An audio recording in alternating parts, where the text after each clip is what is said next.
On se retrouve à Liège, à Grivenier avant le GB. Qu'est-ce qu'on fait ici?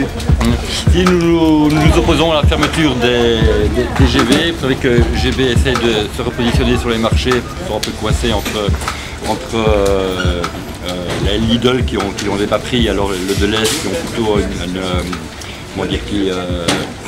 qui commercialisent des produits plus diversifiés, et comme GB est mal positionné, ils ont décidé de fermer les grands GB pour en ouvrir d'autres, mais cette fois sous forme de franchise comme les GB Express, où aussi les travailleurs seront évidemment beaucoup moins couverts socialement. Et c'est évident qu'ici ils ont un délégué syndical, ici ils ont certainement des acquis sociaux qu'ils n'auront plus dans les nouveaux GB, et ça sert évidemment aussi à ça, c'est-à-dire à presser plus les employés, les travailleurs des GB en les faisant travailler dimanche, en ne payant pas les heures supplémentaires comme on les paye ici, en ne leur faisant pas, en ne leur octroyant pas leur cadre syndical par exemple, pour évidemment pour que les actionnaires soient plus contents des bénéfices qu'ils reçoivent. Et en attendant, donc la population va se retrouver sans GB ici, et comme on ne sait pas, évidemment comme on ne sait pas où ils vont disposer les GB franchisés, et qu'en plus ce n'est pas du tout pour la même clientèle, ils vont se retrouver sans GB qui soit adapté à leur budget ici dans le quartier.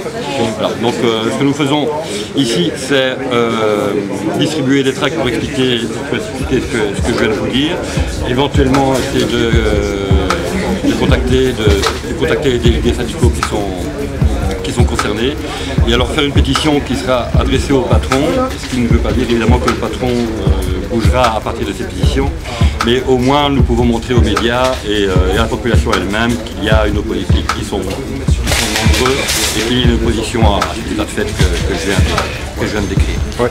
C'est une action qui se dirige vers les clientèles, vers le public en général, pour soutenir les travailleurs. Oui. C'est ça la politique du CAP, ou la manière de travailler? Oui, tout à fait. C'est faire le lien entre l'usager et le travailleur, et montrer que leurs intérêts sont communs. Par exemple, montrer que les consommateurs du GB ont tout intérêt à soutenir les travailleurs du GB, et vice-versa.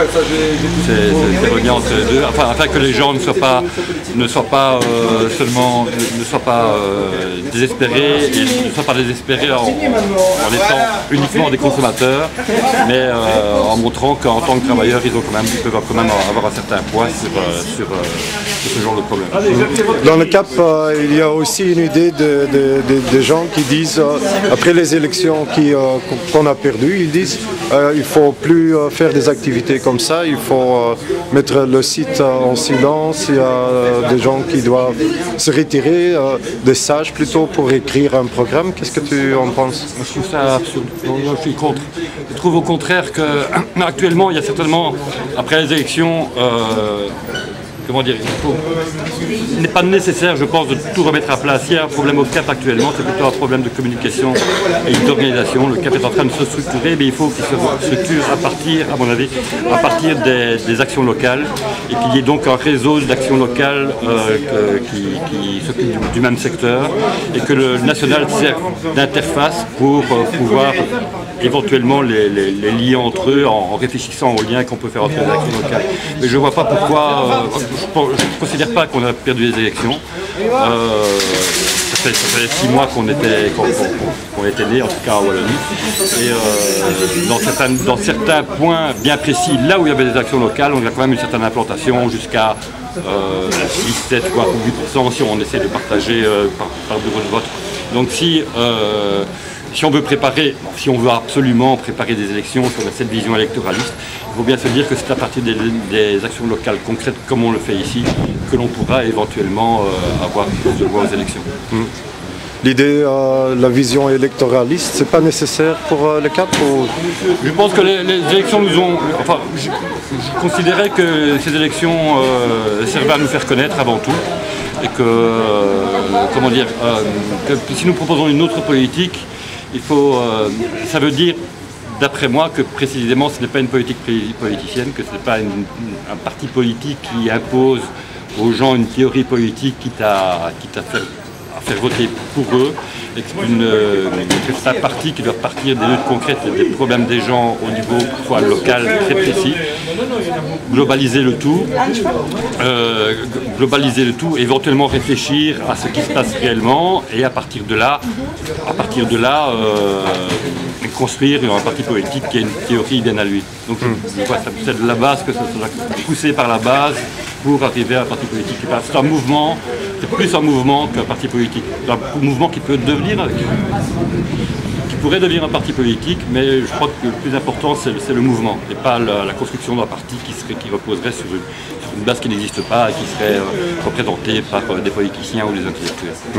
Si on voit des problèmes récents comme la fermeture des GB ou la fermeture des bureaux de poste ou l'augmentation de la facture de gaz, oui.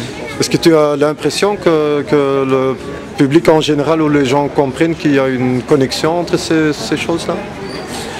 Justement, pas nécessairement. C'est au CAP à faire la liaison entre ces diverses choses, en disant la chose de manière plus socio-économique que ne le font par exemple les usagers du GB, qui vont voir leurs problèmes d'un point de vue local. Donc c'est au CAP à faire le lien entre les luttes locales pour montrer qu'il s'agit d'un même problème qui se trouve partout et que c'est la même politique socio-économique qui est en train qui se passe un peu partout.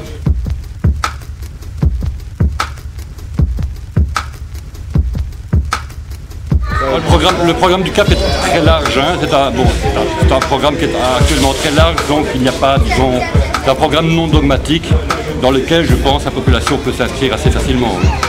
Mais c'est pas au CAP d'imposer son programme, c'est au CAP de montrer que son programme est assez large pour que les divers problèmes des gens, que ce soit en tant que travailleurs ou même en tant que consommateurs ici, puissent y accéder.